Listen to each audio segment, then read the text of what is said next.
আজকে আমি এই গরমে ভাতের সাথে খাবার জন্য হালকা পাতলা মাছের ঝোলের রেসিপি শেয়ার করছি।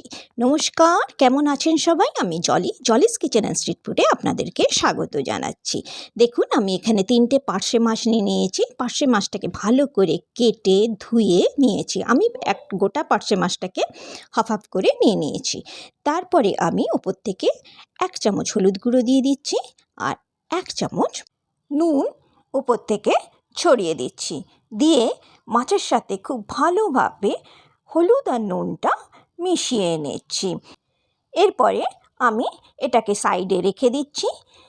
গ্যাস অন করে দিচ্ছি, দিয়ে কড়াইটা চাপিয়ে দিচ্ছি। কড়াই যখন খুব গরম হয়ে গেছে তখন আমি এর মধ্যে সর্ষের তেল দিয়ে দিচ্ছি। আপনারা তেলের পরিমাণ কম বেশি করতে পারেন। তেল যখন গরম হয়ে গেছে তখন আমি খুন্তির সাহায্যে তেলটা কড়াইয়ের চারিদিকে ভালোভাবে লাগিয়ে নিচ্ছি।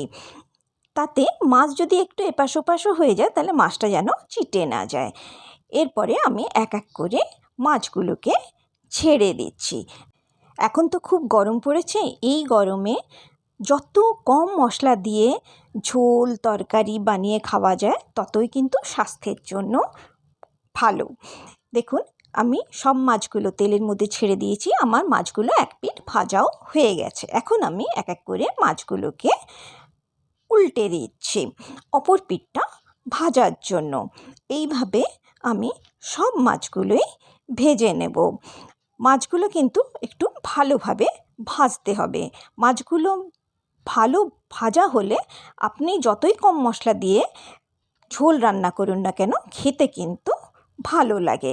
কম ভাজা থাকলে একটু আঁশটানি গন্ধ বেরোয়।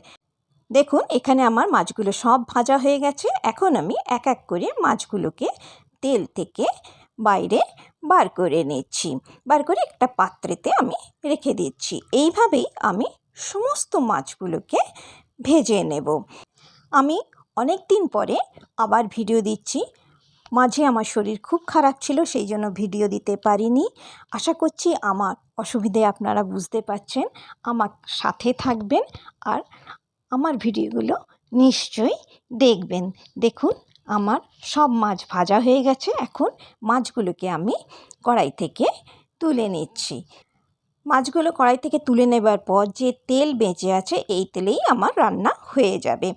আপনাদের যদি তেল কমে যায় তাহলে আপনারা এখানে একটু তেল দিতে পারেন। আমি এই তেলের মধ্যে একটা বেগুন লম্বা লম্বা করে কেটে রেখেছিলাম, সেটা দিয়ে দিচ্ছি। এখন আমি হাই ফ্লেমে এই বেগুনটাকে একটু কালার চেঞ্জ হওয়া অবধি ভেজে নেব। পুরো লাল করে ভাজবো না, অল্প কালার চেঞ্জ হয়ে গেলে বেগুনগুলো আমি তেল থেকে নামিয়ে নেব।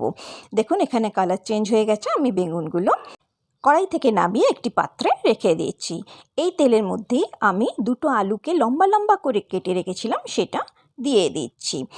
দিয়ে একটু সোনালি হওয়া অবধি আমি আলুগুলোকে ভেজে নেব। আমি কিন্তু আলু বেগুন দুটোর মধ্যেই কোনো নুন হলুদের ব্যবহার করিনি। দেখুন, এখানে আমার আলুগুলো অল্প সোনালি কালার হয়ে গেছে। আমি এখন তেল থেকে আলুগুলোকে বার করে নিয়ে একটি পাত্রে রেখে দিচ্ছি। এই তেলের মধ্যেই আমি হাফ চামচ কালো জিরে দিচ্ছি, একটা কাঁচা লঙ্কা দিচ্ছি।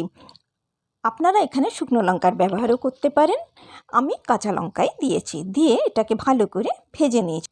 তারপরে আমি এর মধ্যে পেঁয়াজ আদা রসুনের পেস্ট দিয়ে দিচ্ছি। এখানে আমি ছোট পেঁয়াজের অর্ধেক, হাফ ইঞ্চি আদা আর 4 কোয়া রসুন বেটে দিয়েছি। এখন আমি মিডিয়াম টু লো ফ্লেমে এই মশলাটা ভালোভাবে ভাজবো। এটা যতক্ষণ ভাজা হচ্ছে ততক্ষণ আমি একটা মশলার পেস্ট বানিয়ে নিচ্ছি। এই মশলার পেস্ট বানাবার জন্য প্রথমে আমি একটা বাটি নিয়ে নিয়েছি। বাটির মধ্যে 1 চামচ হলুদের গুঁড়ো নিচ্ছি। তারপরে আমি 1 চামচ জিরের গুঁড়ো নিচ্ছি আর 1 চামচ লঙ্কার গুঁড়ো নিয়ে নিচ্ছি। ঝাল আপনারা যে যেমন খান সেই হিসাবে লঙ্কার গুঁড়োটা নেবেন।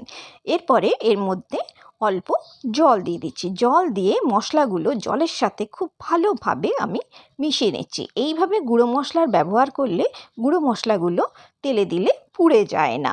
এরপরে এই মশলার মিশ্রণটা আমি কড়াইয়ে দিয়ে দিচ্ছি। দিয়ে মশলার সাথে খুব ভালোভাবে মিশিয়ে নিচ্ছি। এই মশলাটা যত ভালো ভাজা হবে মাছের ঝোল কিন্তু খেতে তত সুস্বাদু হবে। মিডিয়াম টু লো ফ্লেমে এই মশলাটাকে আমি এখন ভেজে নিচ্ছি। দেখুন আস্তে আস্তে মশলার থেকে তেল ছাড়তে শুরু করেছে। যখন পুরোপুরিভাবে তেল ছেড়ে আসবে, এখানে আপনারা দেখতে পাবেন, দেখুন মশলার থেকে পুরো তেল ছেড়ে এসছে, তখন আমি একটা মিডিয়াম সাইজের টমেটোকে লম্বা করে কেটে এর মধ্যে দিয়ে দিচ্ছি। তারপরে পরিমাণ মতো নুন আমি এখানে দিয়ে দিচ্ছি। দিয়ে ভালোভাবে আমি এটাকে মিশিয়ে নিচ্ছি। নিয়ে আমি এখন এটাকে ভাজবো।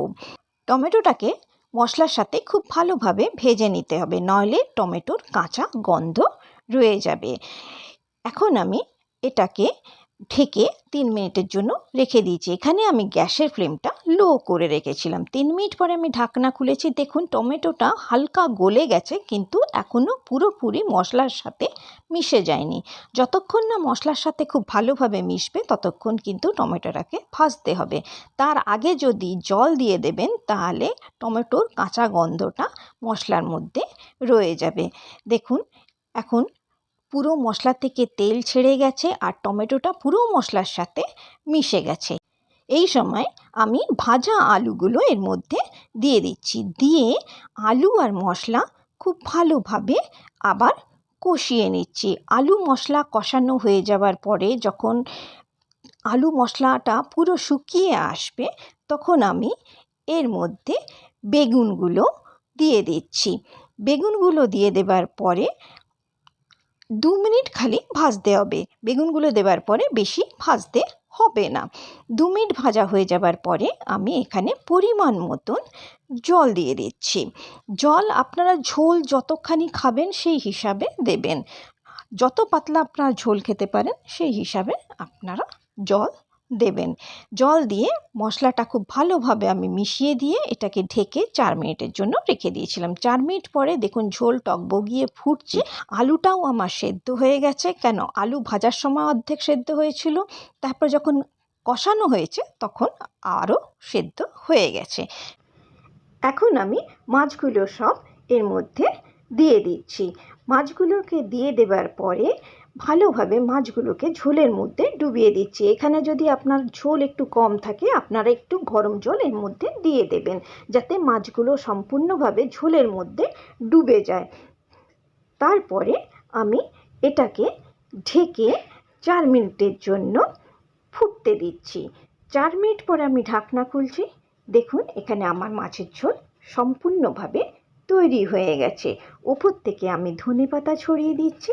ছড়িয়ে দিয়ে আমি গ্যাসটা বন্ধ করে এটাকে ঢেকে স্ট্যান্ডিং টাইমে রেখে দিচ্ছি। আশা করছি আজকের রেসিপিটি আপনাদের ভালো লেগেছে। যদি আজকের রেসিপিটি ভালো লেগে থাকে তাহলে নিশ্চয়ই আমার চ্যানেলটিকে সাবস্ক্রাইব করবেন, বন্ধুদের সাথে শেয়ার করবেন, এর একটি লাইক নিশ্চয়ই করবেন। একবার এইভাবে মাছের ঝোল বানিয়ে খাবেন, দেখবেন এক থালা ভাত কখন শুধু মাছের ঝোল দিয়েই খেয়ে নিয়েছেন আপনারা জানতেও পারবেন না। আপনারা সবাই খুব ভালো থাকবেন, সুস্থ থাকবেন, সাবধানে থাকবেন।